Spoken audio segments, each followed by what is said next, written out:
Welcome to Transform Global Faith Ministries. Our vision is to see nations transformed. We are on the mission of transforming lives and transforming nations. We believe that change can be achieved by transforming one life at a time. Our ultimate goal is to fulfill the Great Commission of discipling the nations. Our message, at the heart of our ministry, lies the gospel of the kingdom that Jesus preached. We are dedicated to spreading this message into all the earth and proclaiming the transformative power of the kingdom of God. Who we are? We are radical disciples who uphold truthfulness and obedience to God's principles and law. We are servant leaders who are willing to answer the cry for nation transformation. We cultivate and prioritize our God-given purpose as we strive to serve our gifts to the world. We are perpetual learners who intentionally grow in character, wisdom, and revelation.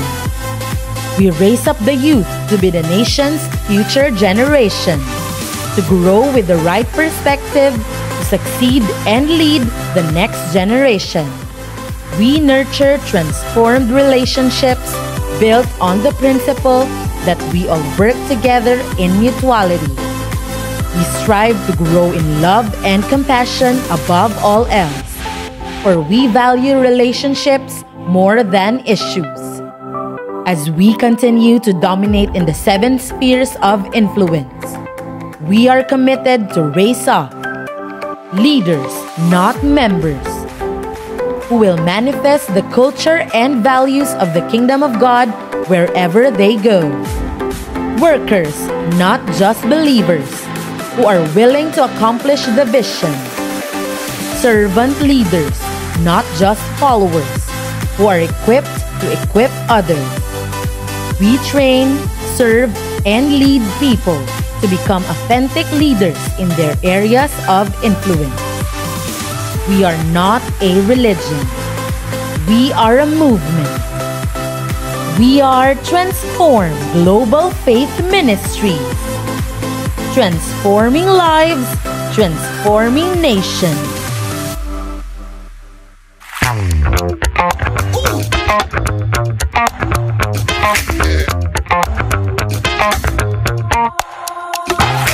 Nagbabago man ang panahon, ug bisan asa pa ka sa dakbayan, nagbabaga pa rin ang mga balita. Here at TBN News!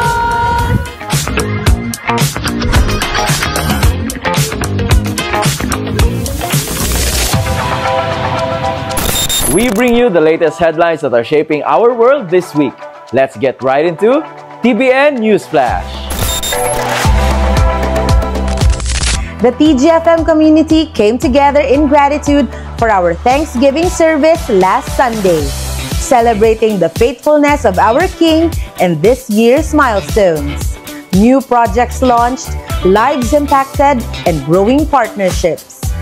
In this year of unveiling, we as a community truly manifested God's agenda here on earth, establishing His kingdom and continuing our vision of transforming lives and transforming nations. As we envision nation transformation, we as leaders continue to build up our character and spiritual discipline through our TGFM Weekly Habits. Last Saturday, during the Ambassador's Briefing, TGFM leaders gathered for a time of ascension into the mysteries by powerful tongues of fire. Pastor Roy Olivero shared about the lineage of Shem and its importance for us Filipinos to know who we really are. Pastor Roy ended with how your tongue is a mystery and can access the deep things of God. Leaders, stay tuned for our next Ambassador's Briefing. The teams of Pastors Grace Migrino and Nilik Moan came as one in worship and ascension at the TGFM Prayer Mountain in Sinuda, Kitaw-Taw. The leaders engaged in spiritual warfare, realigning themselves with God and demolishing thrones, that cause their personal struggles and hinders their spiritual growth. Grab the opportunity to join in Ascension with your teams at our TGFM Prayer Mountain. The teams of Pastors Ram and Jane Coliano, Donald Campana, and Flong Bernaldez led this week's daily morning prayer by soaking in prayer through intensive tongues and spiritual warfare. The pastors also shared the topics about gratitude and turning your testings into thanksgiving. Join us on our daily morning prayer every day at 5 a.m. live on our Facebook page and YouTube channel. And join our intensive tongues afterwards at 6 a.m. TGFM Nation continues to expand the gospel of the kingdom as we establish new Symbolize and life groups across the Philippines and around the globe. We warmly welcome all Symbolize attendees and life group members. TGFM Nation, are you looking for a way to stay connected and updated with everything happening at TGFM? We've got exciting news for you. Introducing our very own TGFM app, your all-in-one platform for staying engaged and informed. Download the TGFM app through the Google Play Store or the App Store. Just search Transform Global FM, click download to install, and complete your profile details. With the TGFM app, you'll never miss a beat. Stay updated on upcoming community events. Access our daily devotional Bible readings, Symbolize or house church topics, Life group materials, the finishers recording, and even our daily morning prayer live feed. Download the TGFM app today and join us in our vision of transforming lives and transforming nations. All at the tip of your finger. TGFM leaders are continuing to develop our own Marahan community. These are the latest updates on the project. Remember, let us continue planting your seed for the Marahan Community Project. Your investment on this will go a long way. Connect with your leaders and team pastors for your schedule of visit and land cultivation.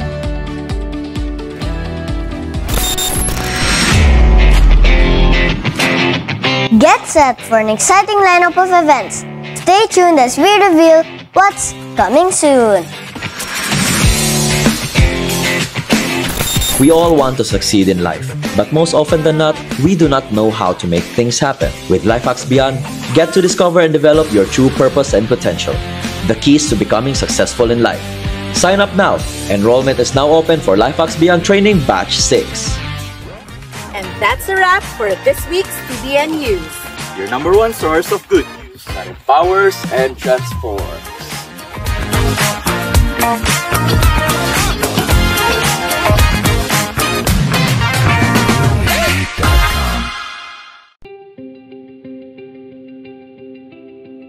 Hi, I'm Ken Abay-Abay. I'm a product of Transform Marketplace Radicals. I am married to one wife. Been married for 3 months for now.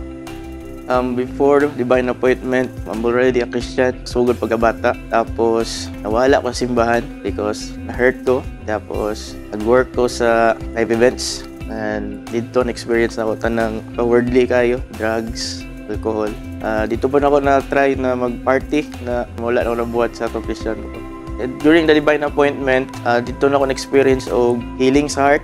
Dito na ako na-sabtan na kailangan ko mag-forgive sa tao o kailangan ko mga ipasaylo sa tao na hurt na ako. Tapos, deliverance. Although, Christian na ka, pero nagapo na spirit sa imong lawas na kailangan ka ma-deliver.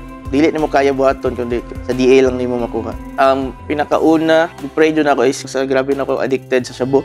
Although, mahuna-huna na ako, makontrol na ko siya, pero dili di pornography, masturbation. Nana ko sa church, pero hindi na ko siya ma-stop ba. Pero katong sa DA, nawala dyan ang spirit, nakat dyan siya. Kaya bisag naka sa church, pag simba ka, ang spirit nagya po na siya kung dili ka ma-deliver. After Divine Appointment, dito na nagsugod ang house church. Although, sa 2 ka Sunday, nag-house church, wala pa na ko siya nakuan kay ginag-gather pa na ko akong self ba. Kung saan kay akong pamilya naggayo. Dati nag-usal Christian po sa nagasimba. Pero thankful ko kay after sa day na on fire ko, na bisag dugay na ko sa Ginoo, wala na ko sa mabalik ba, pero karon gigamit ko sa Ginoo, pabalik sila. Hindi na ako makunti ng kalipay pa na gigamit ko sa pag-serve sa akong pamilya. Although grabe na nila sa Ginoo, pero ako gigamit para mabalik sila.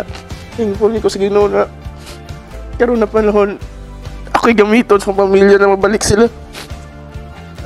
Naka-house church na sila for 2 consecutive Sundays. Ang goal doon ako maka-DA sila.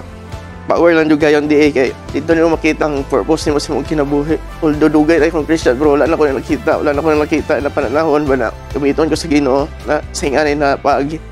Actually, kung first na mong house church, pag-pray na ko sa ilahan, kailak ko kay nag-declare ko ba na mabalik sila sa Ginoo. Nakita na ko ba na ang hunger gani nila sa pagbalik sa Ginoo. Sila katuig na gud sila wala sa Ginoo. Nakita na ko dito ba na anang yung Lords ko na tumiton ta sa in a mighty way. Ayaw lang yung balik sa mga dating binuhatan. Anak ko na, yes Lord, kung sa may tawag sa ako ng bato, inudon ko ni karon. Nag-house church po mis kapalong. First kay, hesitan ko kay ang papa na Ivy, sa wife, nahubog kay ito. Pero dito na nakita ba na po siya hunger ba? Katong last na mong house church, nag-isa mag-invite daw siya. So grabe akong kalipay, kamiton ko sa Ginoo. Di nyo ako rin makita sa una. Mga thankful kay ko sa church, sa TGFM church, na gitawag og balik sa Ginoo. Sa tanan nga lamang kay maggamay na hint sa DA o gusto ka mag-appeal sa DA, appeal mo DA. Kung naka-appeal mo mag-life retreat dati, ang DA lahi. Diri ma-change yung life, ma-renew yung commitment, relationship sa Ginoo. Kanina event, kanina appointment, once in a lifetime ni may tabusin mong kinabuhi. Ang happiness na yung makuha, dili ka bayaran. Kung happy man ka sa world, mas happy dire. Learn mo appeal og DA, and ang mga anghel maglipay kung ikaw makabalik sa tilan sa Ginoo. Hingpit nga adlaw TJFM Nation. Usa ka mapanalanginon ug way susamang tuig ang milabay. Maong angay lamang nga atong pasalamatan ang Ginoo sa iyang kamaayo ug pagkamatinud-anon diha kanato.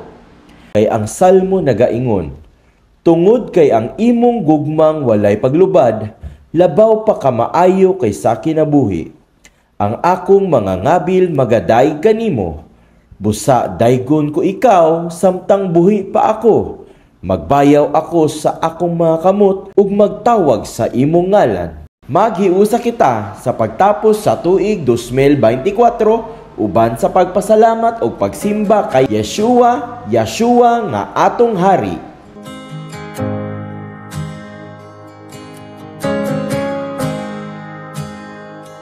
Ang gugma mo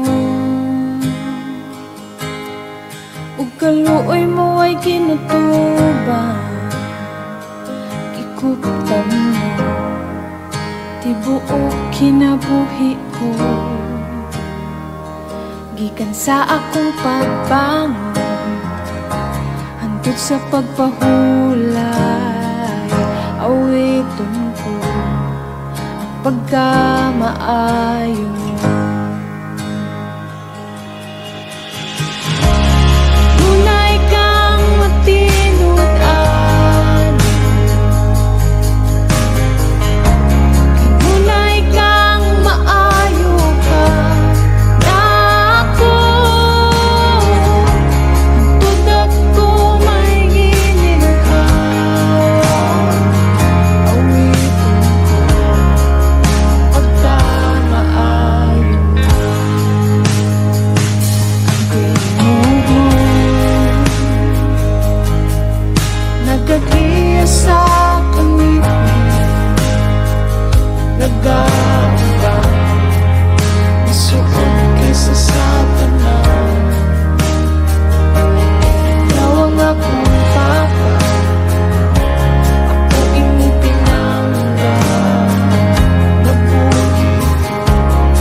Hingpit na adlaw kasimbalay, ako si Mary Ann Tolentino magtutudlog usa sa mga leader diri sa TGFM.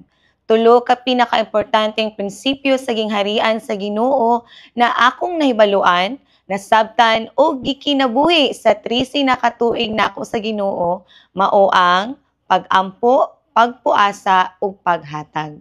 Ingon pa ni Dr. Miles Monroe, if you want to put pressure to the king, give to the king. Kinsa diri sama nako nay mga pressure sa mga bayronon. Pressure kay sige nagpanawag ang imong giutangan. Imong paluwagan wa pay ikabayad ug wala pay namayad.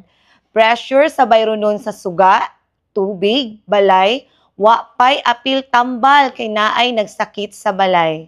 Pressure kay nag-abot-abot ang mga party, wa pa naabot imong mga pinaabot.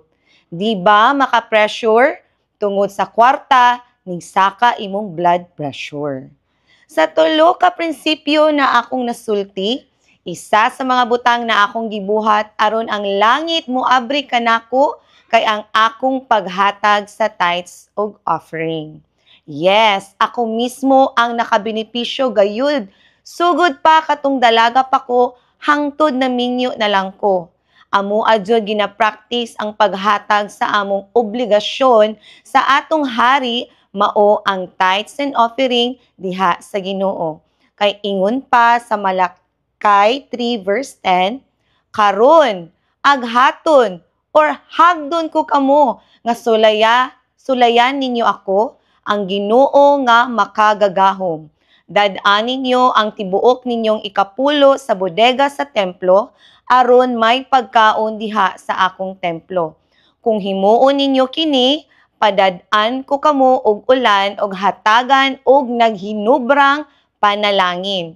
Unsa man na mga naghinubrang panalangin ang nahitabo sa kuha? Number 1, milagro og paspas na kaayuhan sa akong papa. Akong papa na ospital tungod sa iyang bisyo na inom. Hapit namatay kay naay nakita na samad sulod sa iyang tiyan. Maong nagasuka og nagalibang na siya og dugo atong panahona. Lahi pa ang taas na creatinine og taas na sugar sa iyang lab test. Tungod sa pag-ampo og pagpanghatag diha sa Ginoo, milagro sa kailimang adlaw sa ospital, naayo ang samad sulod sa tiyan sa akong papa og na-discharge dayon. Ning apil siya sa simbalay og karong bulana nagpa-laboratory test me og dito namo nakita na ang 678 na CREA niya gikan sa iyang pag-admit sa hospital, 78 na lang karon. Pasok sa normal range og dili na angay moagi og dialysis. Number 2, pabor gikan sa Ginoo. Mga nakay nako karong simanaha. Nagsabot mi sa akong bana na sa SPMC na lang mga naktutal na aman mi kaila.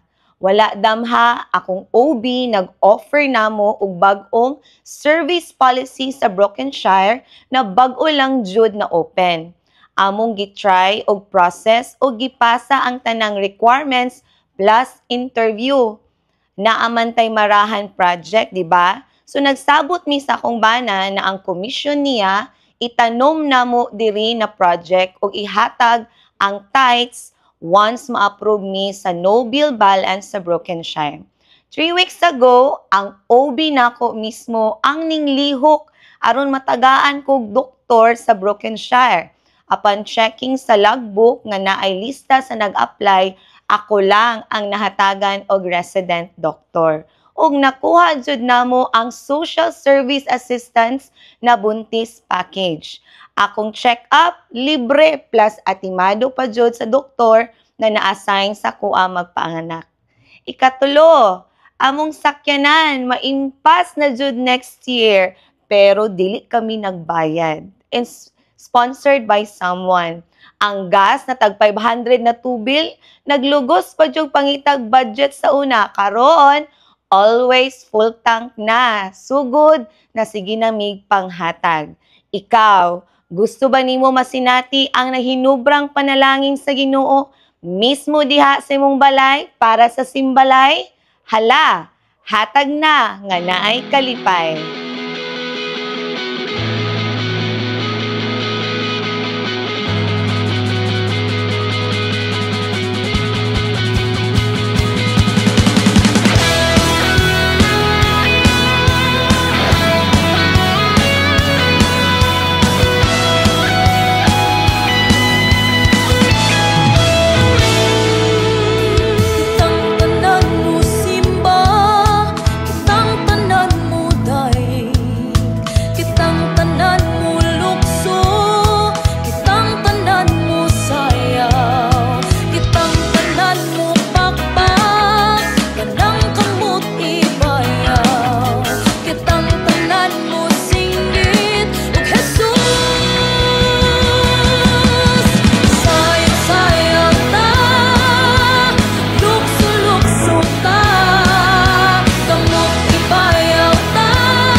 bayaw,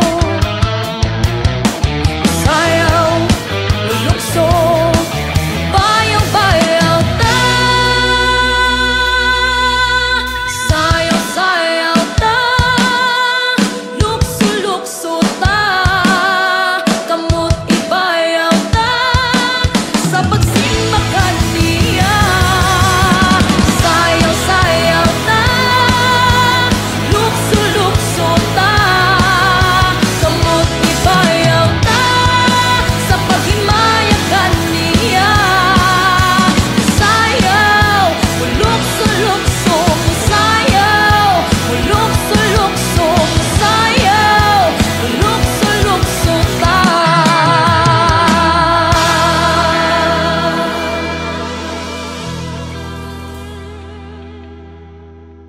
Walay lain nga ginaatangan sa yawa, kundi kining mensahe lang sa gingharian sa Ginoo.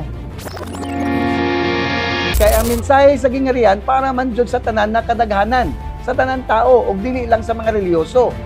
Kay dili man ni reliyon, gingharian man ni sa langit. Walay lain nga ginaatangan sa yawa, kundi kining mensahe lang sa gingharian sa Ginoo. Yun siya, kadtong nakadungog sa mensahe, may tungod sa gingharian. Apan wala makasabot niini, adtun sa yawa ug sakmiton gikan kaniya ang mga binhi, ang mga natanom na pugas diha sa iyang kasing-kasing, sama niini ang binhi nga nahulog dito sa agianan sa yuta. Nga katudang mga nakadungog sa mensahe sa gingharian. Dili mensahe sa cross, dili mensahe sa Kalbaryo, dili mensahe tungod sa dugo ni Kristo. No, ang mensahe sa gingharian sa Ginoo giatangan sa yawa nga pag di masabtan waon sa yawa. Maora ni nga mensahe nga ang yawa dili ka gusto makasabot. Humana kaning ira sa reliyon, mao ni ang good news kay naabrihan na karon sa Ginoo no sa balaang espiritu kining mensahe sa gingharian. So na din gini masabtan halos, pero karon masabtan na kay abri na ang portahan para sa tanan makasulod sa gingharian sa Ginoo. Kanira ang butang nga gisugo ni Hesus kanato nga atong unahon ug tagaan nato og prioridad. Mao na ingon niya sa Mateo 6:33, apan maoy unahan ninyo pagpangita ang gingharian sa Dios ug ang iyang pagkamatarong ug kining tanan idugang kaninyo. Nganong gusto ni Lord na unahon ni siya? Ano man kay lahi bang gud ni siya nga konsepto. So lahi ang filosofiya ani. Sabto nimo dapat na ang gobyerno lahi sa gingharian. Lahi po ang balaod sa gingharian. Lahi po ang kultura. Kinatong kultura rin, way klaro. Lahi po ang iyang economic system. Ginatawag na ekonomiya. Sa future, muabot kining panahon na, whether we like it or yes, siya gid ang maghari aning kalibutan na.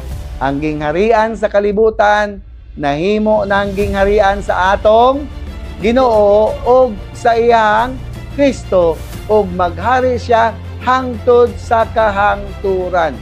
Kano sa pamangka magsugod og kanang asta og kinabuhi sa gingharian.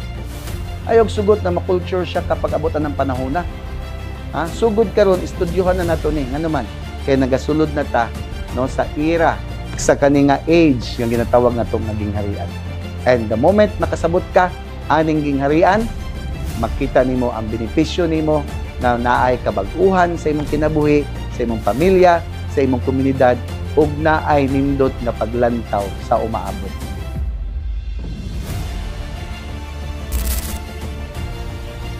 Perfect day, TGFM Nation! So, hingpit na adlaw sa tanan and ang gina-welcome namo ang tanan na mga naga-participate, naga-join every week sa atong simbalay. Especially kanang mga atong host, kanang mga taga-pasiugna, kanang mga facilitators nato. And good job kaayo. And sa mga nag-join for the very first time, no, we welcome you, welcome mo. And sa mga nangmalik, no, kaduha, katulog, kaupat, good job. And it's good to nindot na kita-kita na punta. So, we are, and nakita karon sa ikapitong simana, no? 7 weeks na ta. Aning ato ang gina-hisgutan, no? About the original gospel. And which is, mao ni ang ginawali ni ni Jesucristo 2,000 years ago na, nilabay na, no? And I know, kasabot ko na, nagatuo ko na hinay-hinay na kini nga nagabag-o sa imong pananaw, no? Sa imong perspective bahin sa original nga katuyuan, no, sa Dios alang sa tuwa ng mga katawhan. Kanaw mo tapad, katawhan ba na sa Ginoo? Yes. So kining siya nga subject, kini siya nga atong hisgutan, no, nagapahitungod kini, no, sa pagsabot sa tibok agenda sa gingharian, kung unsa gid ang tinuod nga agenda, no, tinuod na intensyon. Kay kini mao ang ebanghelyo, mao ang gospel nga gipadayig o giwali ni Kristo. Walay lain, no, kinira kaning ebanghelyo sa gingharian sa Ginoo. So if ma-picture ninyo, kung makita niyo ni kung ang usa ka tawo nga nabanhaw gikan sa kamatayon, no? Si Kristo nabanhaw gikan sa kamatayon. And then nagpakita siya, balik siya sa iyang pamilya ug sa iyang mga higala, sa iyang mga tinun-an. Pero kung tan-awon nimo, wala gyud siya gisgutan bahin sa iyang na experience o nasinatian ng kamatayon. Gawas sa usa ka mensahe nga iyang gidala, no? Ang iyang ginabit-bit permente nga maoy iyahang gisgutan, no, which is ang maayong balita sa gingharian sa Ginoo. So tanaw nato ni, no, ingon sa Bible, ingon sa Biblia, sa Book of Acts, no, buhat 1:3. Ingon diha, sulod sa 40 ka adlaw human siya mamatay, mipakita siya kanila makadaghan. So pipila ka beses nagpakita si Jesus, no, sa mga paagi nga nagmatuod nga buhi gayod siya. Kita nila siya o nakigsulti kanila. May tungod sa gingharian sa Ginoo. Na bahin, walay lain na itala, no, na nahisgutan si Jesucristo kundi ang gingharian sa Ginoo. So tanaw nimo na, no, wala siya gisgutan, wala siya nagbanggit, wala siya nagisgot about sa iyang experience sa kamatayon, wala siya nagisgot kung unsa ang nahitabo sa dihang namatay siya. Wala siya nagisgot bahin sa dugo sa iyahang giula, no? Sa iyahang lawas ug sa iyahang paglangsan sa krus. Wala gyud siya nagisgot ana. Wala siya nagisgot sa iyahang journey, no? Sa iyahang kalbaryo nga maoy gitutukan karon sa daghang mga simbahan. Kay ang mga simbahan karon wala lain subject, wala lain isgutan kundi ang krus, ang dugo, ang lawas ni Kristo, ang Calvary, ang daghan kayo. Pero kung taawon nimo si Kristo, wagi siya gihisgot ani mga butangan ni. Ang iyang gihisgutan lang ug ang iyang lang gina istorya, no, sa 40 ka adlaw nga nagapakita sa siya mga tinun-an, wala lain gina istorya niya, ginahisgutan kundi ang gingharian sa Dios. So for sure, I believe, kung tuo ko ani nga, of course, no, nibanhaw siya kay para pag-encourage sa iya mga tinun-an kay medyo na-discourage, no? Na-discourage ka. Imagine imong agalon, imong master na matay. Mao pa naman ang imong hope. But Jesus came back. Nabanhaw siya para pag-encourage o pag-remind sa ilaha, no, sa tinuod nga agenda o ang kabubuton sa gobyerno sa gingharian sa langit nga dapat matuman dinhi sa yuta. Nga ba mo diha? Nga. So mao na ayang gisugo, no? Mao na nga even sa before siya ni balik sa langit, no, iya gyud gihatag na kuman, gisugo niya, no, nga mao kini ang iwali, ang maayong balita ngadto sa tanang binuhat. Okay, tanawon nato ni sa Mark 16 verse 14 o 15. Mingon siya kanila, panglakaw kamo sa tibuok kalibutan o gisangyaw kining maayong balita ngadto sa tanang mga tao. Okay, diri nga translation tao, pero kung balo mo, ang original translation is creature. Unsay pasabot creature? Tanan binuhat. Oh. Tanan binuhat nga nilalang. Tanawin mong tapad, tao man na. Pero nilalang na. Ha, binuhat ra pud na. So, isangyaw daw ning maayong balita ngadto sa tanang binuhat. Nga ba mo diha? So, ang ebanghelyo or ang maayong balita sa gingharian sa Dios kinahanglan iwali ngadto sa tanang binuhat nga gibuhat o tanang iwali daw sa asa sa tanang binuhat nga gibuhat sa usa og tinuod nga magbubuhat kinsa man na ang makagahom nga Dios. So ang original nga katuyuan sa Dios mao ang pagpalapad, pag-extend sa iyang langitnong gobyerno ngadto or dinhi sa yuta ug ang iyang plano aron matuman kini mao ang pagtukod og usa ka kolonya sa langit dinhi sa yuta. Colonization ba? Na ang gusto sa Ginoo na magbutang makolonize ang yuta no sa langit. Ang sabi naman nato, nasa kupon sa langit pati ang yuta. Kung unsay nasa langit, mahitabo sa yuta. Naka-remember ba mo na? Mo pa nagtudlo ni Jesus. Na ani dapat magampo, amahan sa langit, no? Pagdaygon ang ngalan mo, matuman ang imong pagbuot dinhi sa yuta, ingon man sa langit. Tama ba? Right? Oh, kay tungod mao gina ang plano sa Ginoo. Mao na gitudloan ta ni Jesucristo ana ang pagampo, dili na buhatong litanya. Ha? Ana ang ampo. Dapat kasabot ka unsay katuyuan sa amahan sa langit kay para mao imong ideklara nga mahitabo dinhi sa yuta. Ang problema nato ang mga reliyoso kay gibuhat nimong litanya na supposed to be gitagaan kag way unsaon pag-ampo.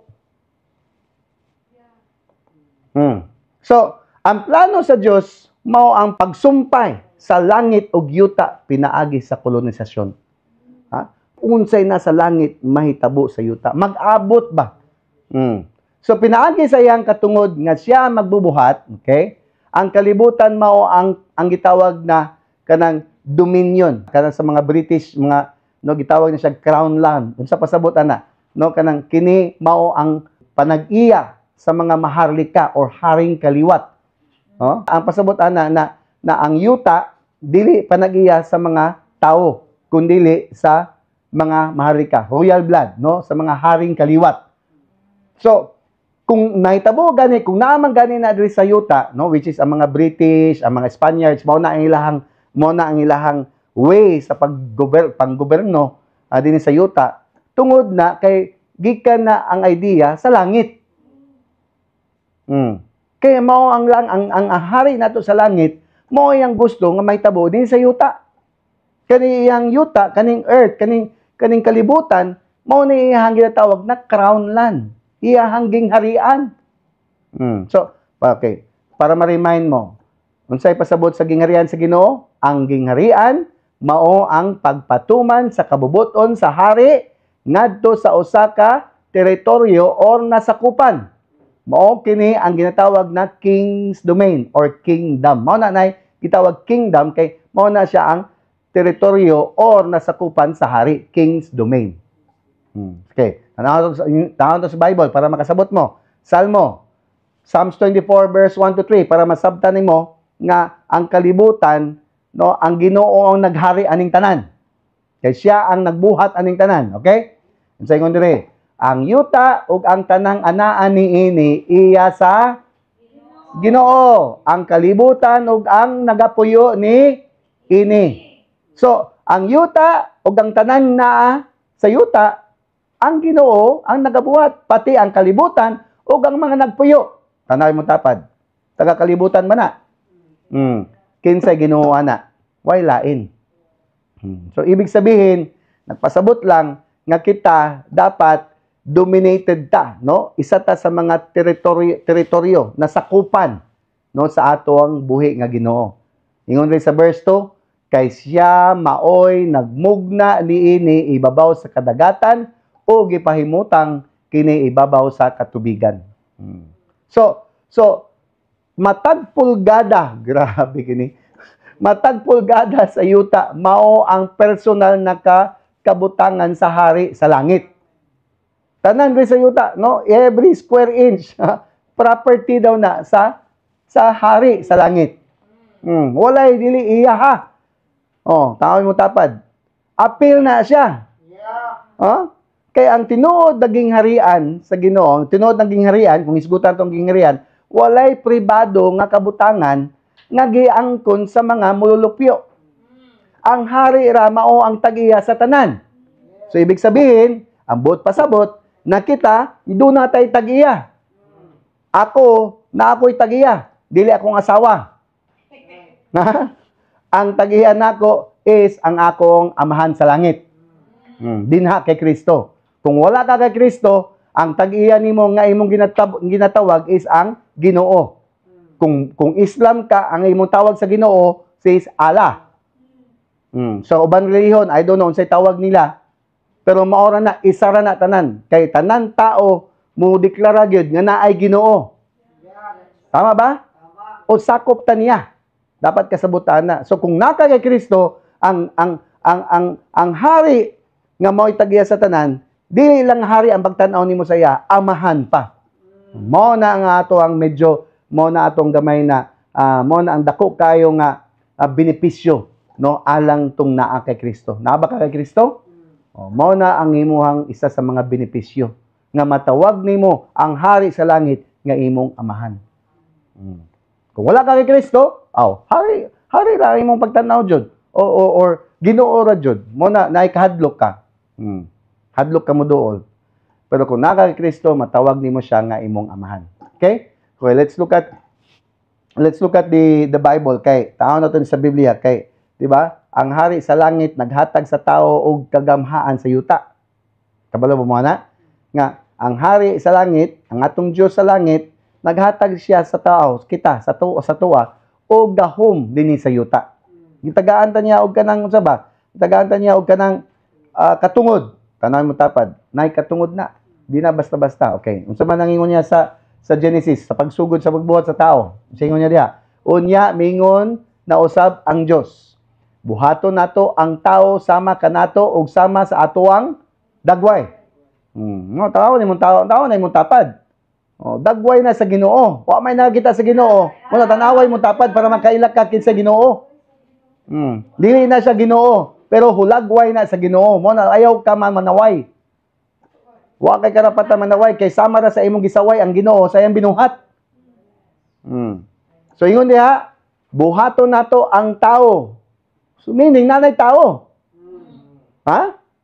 Buhaton nato ang tao. So nanay tao. Kaso ang tao gibuhaton nato sama na kanato ug sama sa ato ang dagway. Ingon ang Ginoo, kaning mga tao ato na ni silang buhaton sama kanato ug sama sa atong dagway. Kaya ang tao dahil sa una dili pareha sa Ginoo. Dili sama sa hulagway sa Ginoo. Nga ingon diha, sila maoy magdumala sa tanang langgam sa kalangitan, isda sa kadagatan, sa tanang kahayupan anaa sa yuta. So tanan dinhi sa yuta iya sa Ginoo, pero ang pinakanindot pangutanaw ngano, kita nga tawo nga nabuhat sa iyang hulagway ug kinaiya dunay katungod, dunay gitagaan og katakos, no, nga magdumala no sa tanan gibuhat ug minugna sa ato ang buhi nga Ginoo. Nga ba ka diha? Kay Psalms 115 verse 16. Ang langit iya lamang sa Ginoo. Apan, pero apan gihatag niya sa mga tao ang mao na ka sa yuta. Kay ikaw ang tigbalantay, ikaw ang tigdumala dinhi sa yuta. Gitagaan ta og gamhanan, kagamhaan o kagamhanan, no, na kita mo manage pero dili ta manag-iya. Nasabtan ninyo? Ang atoa lang is ang pag-manage.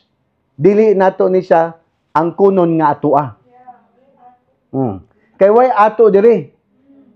Ang pasabot sa Ginoo na atong i-manage unsay naa nga mga kabutangan, isda sa kadagatan, no, langgam sa kahanginan ug ang tanang matang na minugna sa Ginoo dinhi sa yuta. So gitawag daw ta kita ang magdumala. Ana ka nga gamhanan. Pero unsa may nagapangitabo karon kinsa imong gidumala, isig ka tawo ra pod. Kinsa gadumala sa tuwa karon, tawo ra pod. Wa kita sa tinuod ug sa kabubuton sa Ginoo. Abata diha, pero parahon na para mabalik na. Mao na nakali simbalay. Padayon lang, himo tapad padayon lang. Di siguro nimo masabtan pa, pero habang nagapadayon ka, mabrihan nimo mga mata ug masayod ka, makita nimo unsay katuyuan ngano naka simbalay. Kabalo ba mo, sayod ba mo nga kining simbalay nga naa ka karon kung asa ka gibutang mao nay isa sa mga teritoryo sa Ginoo nga iyahang gusto nga iyahang i-colonize. Sugod sa imong kinabuhi, andon doon mo up mo reflect na diha sa imong danghaan, diha sa imong panimalay. So, aduna kitay pribilehiyo nga magdumala sa yuta. Privilege ni nga na gitagaan ta og kanang dominion dinhi sa yuta. Ug uban niini nga pribilehiyo ang responsibilidad nga mosunod kita sa mga prinsipyo ug kultura sa gingarihan sa Ginoo. Kay lisod man kaayo nga mo dumala ka nga wa mo kalibutan unsa ang mga balaod, unsa ang kultura, unsa ang mga dapat na makita nimo or dapat na buhaton nimo para dili sa yuta. Kung wa kay kalibutan, unsay kultura sa langit. Kung wa kay kalibutan kung unsay mga balaod ug prinsipyo sa langit, unsa ay imong ipasunod dili sa yuta? Sabda man nimo? Mo na wala kay gahom, wala kay unsa nga naman kay wa mo kahibalan pod. Pwede nga Kristiyano lang ka, magtotoo ka, pero kung wa kay kanang wala kay kalibutan, unsa ang pulong, unsa ang iyang mga gisulti, pamalaod nga gisula niya, gitala niya diha sa Biblia, di man ka mobasa, di mao na wa kay dumala. Magsige ra kag ampo, magsige pangayo sa Ginoo. Hello? Mama nakasagaran ang mga reliyoso. Kada duo sa Ginoo, puro pangayo. Oh, mao baday na ang pagampo. Di ba na mao ang pagampo? Ang pagampo is ang pagdeklara unsay kabubuton sa langit dinhi sa yuta, dili mangayo. Kabalo na ang Ginoo unsay kinahanglan nimo, di ka kinahanglan mangayo. Tumanon lang nimo unsa ang kabubuton sa langit. Ang problema kawa ka kabalo unsay kabubuton sa langit, mao na magsige ka pangayo. Unya ma-prostrate ka. Nga wa kay tubag, alangan kay ignorante man. Mao na kasagaran nagapangitabo karon. Unya basulo nimong Ginoo unsa nagapangitabo sa imong kinabuhi. Magbago na ta. Dapat nakadungog mo ani. Kay kasagaran karon mga tao, labi na kanang nasa simbahan, ang gusto madunggan kana lang maka-encourage. Kini, tanawon to maka-encourage ba ni sa imo ha? Makabalo ka sa imong sitwasyon. Galisod imong pamilya. Nga naman, tungod ikaw, especially kung ikaw ang bana, wa man kay pananahon, wa kay kalibutan sa pulong sa Ginoo. Unsa ni pagmanage sa pagmanage sa imong pamilya daw? Unsa ni pagpadako sa imong anak? Sige ka bawal-bawal sa imong anak, nya ikaw pud. Pwede nimo kabadlungon. Hay nako. Kabalo mo unsa nakabugat nga responsable supposed to be? Ngano nabugatan man? Ikaw may kalibutan. Maayo na ka sa imong reliyon. Serbisyo pa ka sa imong simbahan. Nagpait ka. Wala ko nangaway sa imo ha. Pero sultihan ta ka, mao ni among makita permente. And dili na mo na gusto makita. Mao na gapatuman mi, training mi no para sa mga tao ginabungkag na mo ng kanang mga mentality sa mga reliyoso. Wa man ta gitawag na mahimong reliyoso. Aba mo diha? Ninay mo tapad ayaw kasuko, ha? Wala na suko si pastor. I-explain lang na kung tarong sa inyo. Kaya usayog, di mo sigahag mata, di mo singkahan, di mo minaw diha, tulog-tulog pa. Pagmata, hindi mo dapat pagmata. No, so, seryoso mi ani. No? Kami, kada semana, tagaan ginamunig panahon, no? Dili man kay taas among ginahatag, 30 minutos, 35, para lang ma-awaken mo ba sa kamatuoran. No, ning kamot kog Bisaya para masabtan ninyo magbinisaya. Nagtuo ba mo gali magbisaya dire? Ang hari sa langit gusto na i-colonizar. Bisaya ra kay na. I-colonize ba? I-colonize ang yuta pinaagi sa iyahang mga sakop. Kinsay sakop niya? Kita. Unsa ang pag-colonize sa Ginoo dinhi sa yuta nga kita nga supposed to be nga nasakupan, wa man puy nasabtan. Imagine mo na ang desperation sa Ginoo nga kita binuhat niya sama sa iyang hunahuna, sama sa iyang hulagway, sama sa iyang abilidad, pero walay abilidad, walay hunahuna, wala tanan. Ano mo diha? So ang hari sa langit gusto niya i-colonize kining yuta pinaagi sa iyang mga sakop nga nasabtan ang tibok agenda sa hari. Nga ang question, wa man mo kasabot sa agenda sa hari. Mao na ang imong binuhatan diri nga mura bayag ka ng way mapektuhan. Daghan bayad jud. Daghan madamay. Daghan na damay kay tungod wa man kay nibalan. Labi na kay nagbuhat ka, di ba? Imagine mo nagpamilya ka, nag-asawa ka, nagkaanak ka, di pa gid isa duha, daghan pa jud kaayo. Imagine mo nag-lead ka og pamilya, nanghulo ka og pamilya, nga wa man ka balo kung asa dalon ning pamilya ha. Wa ka baloon sa agenda nimo. Imong gituman lang ang pagpadaghan. So, ingon nga mga mulupyo kita sa langit. Kita, no? Kita supposed to be mga citizens, no? Naata sa kalibutan para mag-influence. Ang question nato karon, unsa man atong influensya? Oh, nakasagara sa to ang atong influensya, no? Di man siguro ta mabuhat og kabuang na, pero wa di ato malikaya nakabuang ato na impart sa mga tao. No? Kung tan-awon nimo na pangutanan na imong silingan kuno hay karon. Pangutanon nimo ng mga tao diha sa imong mga palibot. Pangutanan ka, unsa may nahatag nako nga makita nimo kaayuhan? I don't know, di siguro ka ganahan maminaw sa tubag nila. Okay, sa kasagaran sa tuwa, makaduol sa Ginoo, pwede na natong daghan na gibuhat na di maayo. Saka na ta maduol sa Ginoo kay grabe na ang consequence na atong giyagyan. Tungod sa atong binuhatan. So dili pa ulahi ang tanan. Mao gid na naakari sa simbalay ngano man para mabrihan ang imong alay patakan. Para mabrihan imong mga mata nga dili pa ulahi ang tanan. Gihigugman jud ka sa Ginoo. Yeah. Ngano man gi-preserve ka hangtod karon. Nakadungog ka sa kuha karon, nasig kay gibati nga murag nanggigil ka sa kuha, pero tinuod man Tinuod man wala tay mabuhat. Di mo ko na dili pod ikaw lang ang kaistorya, daghan man mo. Wala dili ka mata pa masuko sa kuha, dapat mo respond ka na pwede pa ka na ay mabuhat before pa maulahi ang tanan. We are in the last days. Naa na beta sa last days karon. Kano sa manday ka mo respond? Pag magtinga na ka karon para matagaan nimo og kanang hustisya ang imong kinabuhi. Yeah. Tagaan nimo grason ba? Ngano buhi pa ka? No? Wala ka nabuhi para sa imong pamilya, nabuhi ka para sa katuyuan sa Ginoo. Yeah. Ayaw ka magunaw na nabuhi pa ko para sa imong pamilya. Ay mga matay ng pamilya nimo, apil nimo. O kung mauna ka, may magusto nila mo sabay sa imo ha. Buhi ka. Kaya nga naman, para sa katuyuan sa Ginoo. Kung kasabot ka unsay katuyuan sa Ginoo, maging ehemplo ka sa imong pamilya, maging blessing ka sa imong pamilya. Wa ka kabalo sa katuyuan sa Ginoo sa imong kinabuhi, mahimo kang problemado sa imong pamilya. Mao na tinuod. So, influence man ang ato ang goal, ang ato ang katuyuan. Pero ang influensya nga atong i-impart sa mga tao is kultura o ginghari o kultura o mithi sa langit.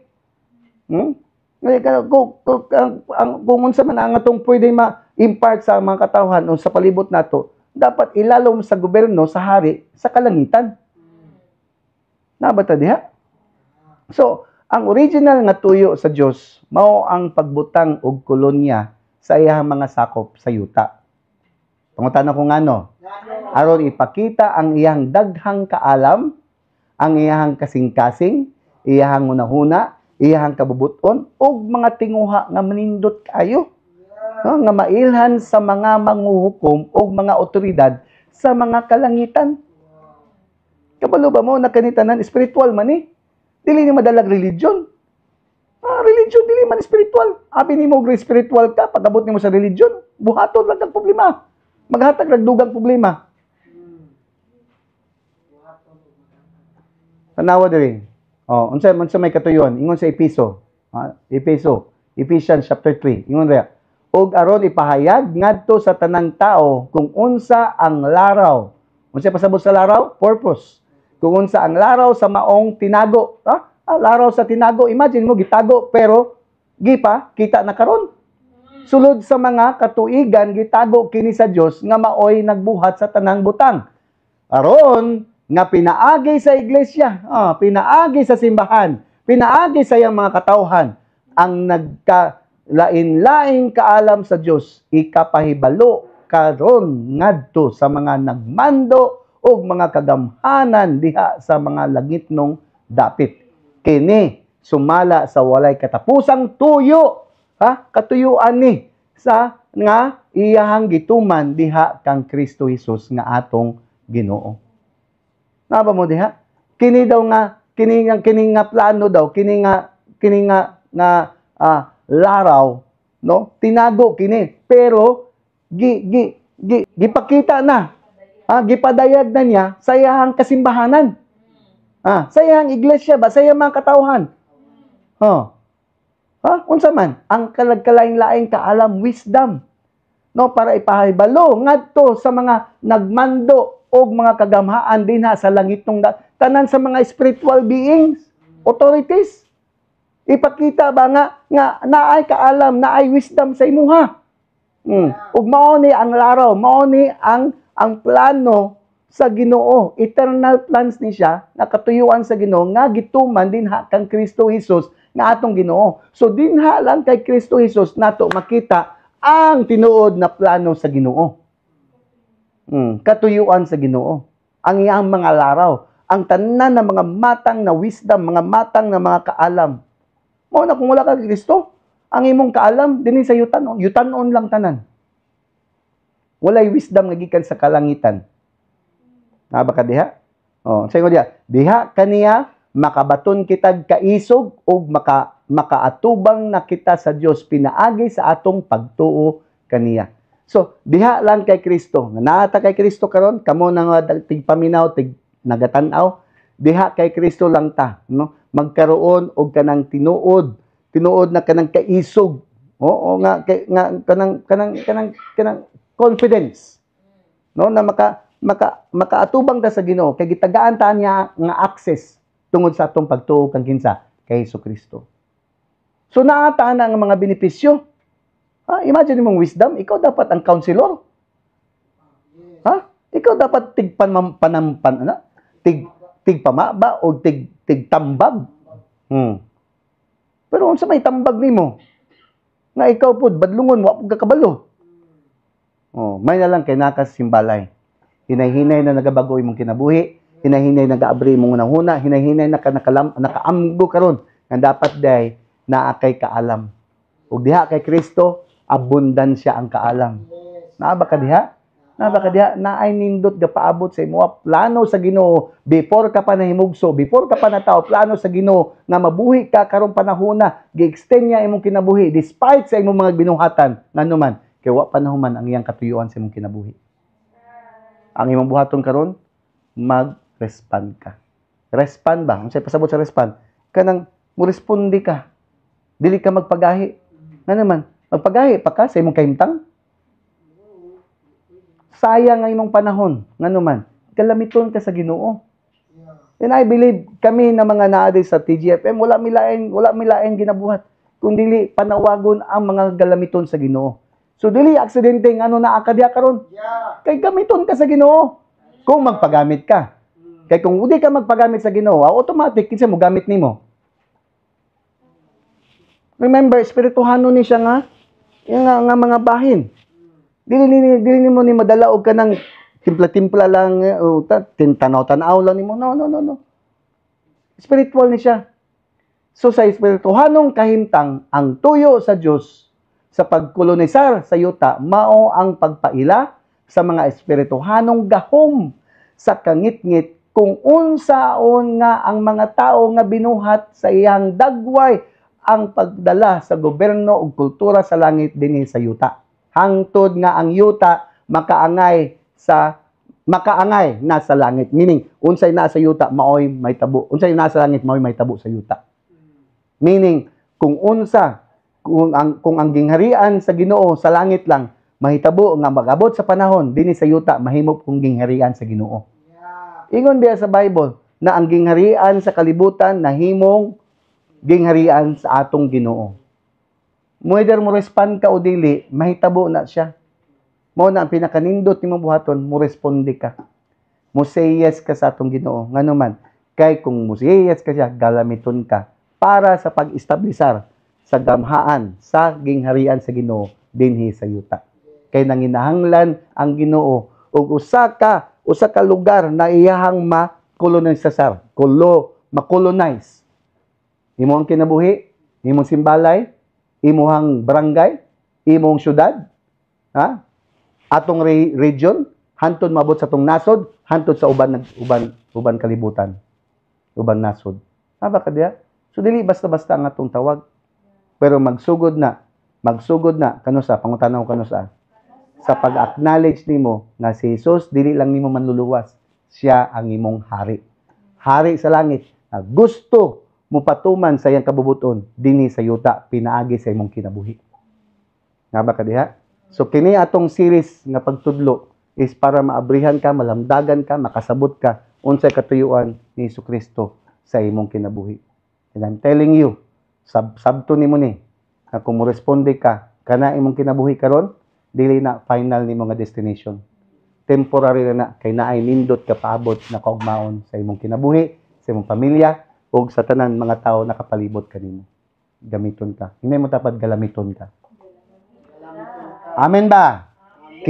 Kita mao ang eklesiya nga adunay kapasidad, no, nga mag-host. Kasabot ka mag-host, kasabot mo mag-host ka nang magdala sa himaya sa hari sa langit ug pag-manifest ani. Unsaon pag-manifest ani dinhi sa yuta. Kita lang kanay mong iring ug giro, wa nay katahong, wa nay katakos. O kanang mga hayop nga imong gipangalagaan dia, wala nay katakos nga mag-host sa himaya sa hari sa langit. Kita ra nga mga tao nga gimugna, gi-create sa hulagway sama sa Ginoo. Kita ra, tawon mo tapad. Kita ra, ina siya, kita lang. Kita lang ang naay kapasidad. Pag-host sa iyang himaya, no, sa hari sa langit para ma-manifest unsa iyang katuyuan dinhi sa yuta. Gipalapad ang atong goal ani nga mulapad, mudako ang iyang impluwensya ug otoridad, no, gikan sa supernatural, gikan sa mga di makita. Nga mo manifest diri sa mga makita. Wa pa tay makita, pero nanay ginabuhat sa spiritual. Nanay ginabuhat sa realm ba, sa spirit. Hindi pa nato makita, pero nanay ginabuhat ang Ginoo dito. In a matter of time, pag abot sa panahon, muabot na makita nato nga nanay gid ginabuhat ang Ginoo sa atong kinabuhi. And I believe ikaw mismo mabati nimo nanay ginabuhat ang Ginoo. Amen ba? Nagapaminaw ka, kabalo ka na ay ginabuhat ang Ginoo sa imong kinabuhi. And dili pa na mao, daghan pa ang mabutay. Kung magpadayon ta. Diara ka sa simbalay. Diara ka week after week, dili ra kita makita ta. Ug manawag mi og kanang gather last week nag-gather ta, kun naa ka dito maayo. Pero mas nindot kung naa ka diri kada semana. Ano man, hantod sa mabrihan yung mata, then iawhag ta ka nga mag-join sa divine encounter kay para totally ma-set free ka sa unsay dapat i-set free sa imo. Kasayod man gid mi ang mga tao, wala man gilain laraw, wala man gilain gusto magserbisyo, magbuhat og maayo.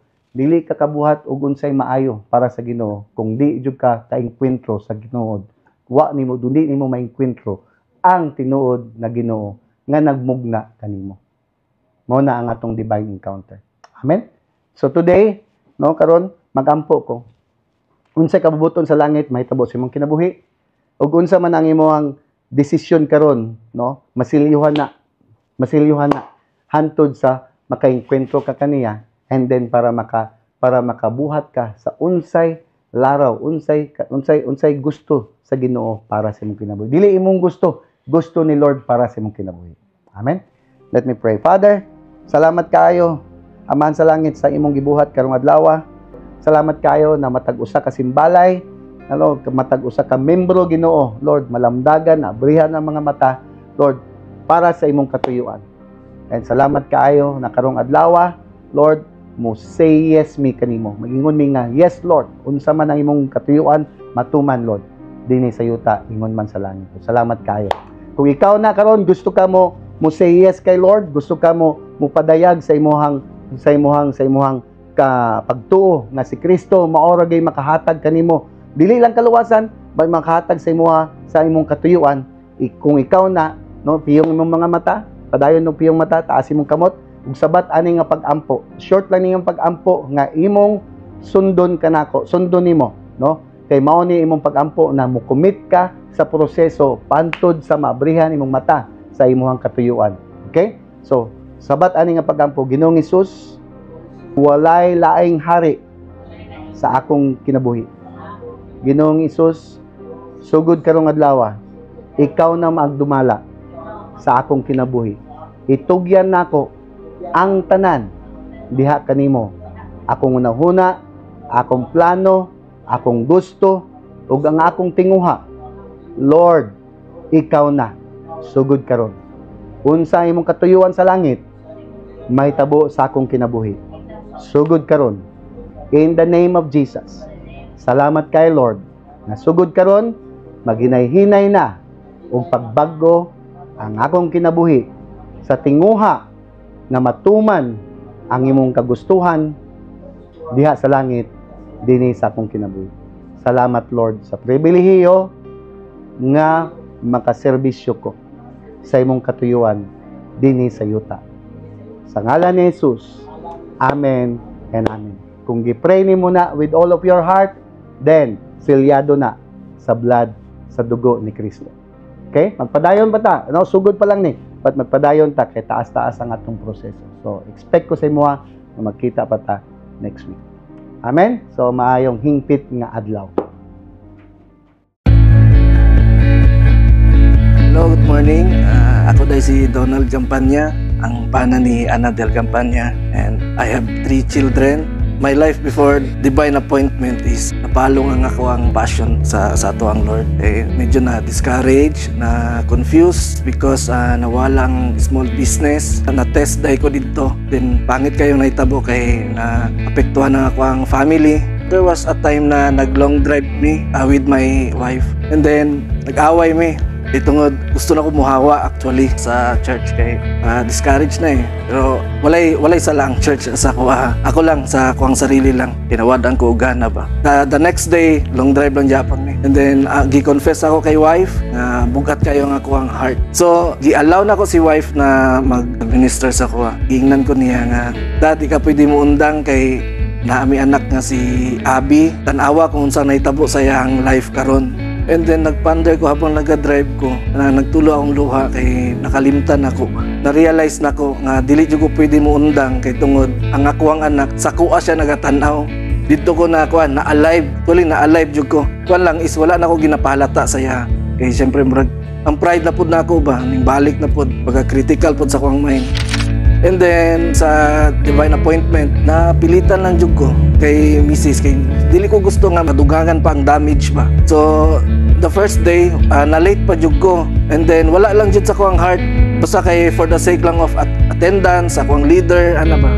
The second day habang wala pa nag-start dili pa jud ko mulingkod sa sulod kay gusto ko dito lang ko sa lain na room. And then grabe ang ako ang na-receive, natauhan ko ba dito jud ko sa deliverance. Dati man god never jud ko nga mo believe anang deliverance. Pero kay tungod naa naman ko dito murag feeling nako no choice nako. So ning kuan ko, ning participate ko. And then after wala ko nag-expect nga ma-deliver day ko ato na time. Happy kayo ko, dili jud mabayaran bisag unsang ako ang experience kay Lord. After sa DA, nagi-kuan ang house church. Grabe ang excitement nga nasa ko ang heart. Dito dayon to na siya nag-start. So first house church na mo sa Balay. Wala ko nag-expect nga nato day ang mahitabo. So grabe ang family nag-attend, ang friends nag-attend. Tuloy-tuloy na, wala na ako nabantayan ba ang ako ang heart di ay is na sa tao. Always excited ko. Kusugin ako murag Sunday always ba. So grabe ang ako, reach out ko sa ako ang mga sa ako ang mga friends, sa ako ang family. Nagkadugay, nagkadaghan mi. Grabe kang gibuhat ni Lord sa akong kinabuhi. Before divine appointment, ang ako ang na-receive dati is John 3:16. Pero this time, after sa divine appointment, ang na-receive na ko nga verse is Matthew 9:37. The harvest is great but the workers are few. Ripe na jud kayo ang mga harvest ba nga kailangan na i-harvest. Kay one time katong nag-house church mi, wala mi nag-expect with my wife na tulo ka LG ang amang na-open. Grabe ka happy na mo. Especially ako. Na always gina-istorya si Pastor Joki sa kuha ang leader na. The reason why evil prosper, it's because good men doing nothing. Dati, doing nothing. Karon anay fruit. I encourage everyone, labi na sa ako ang family, friends, na mag-attend mo og divine appointment, dili ninyo ma-experience sa gawas ang inyong ma-receive o ma-experience sa divine appointment.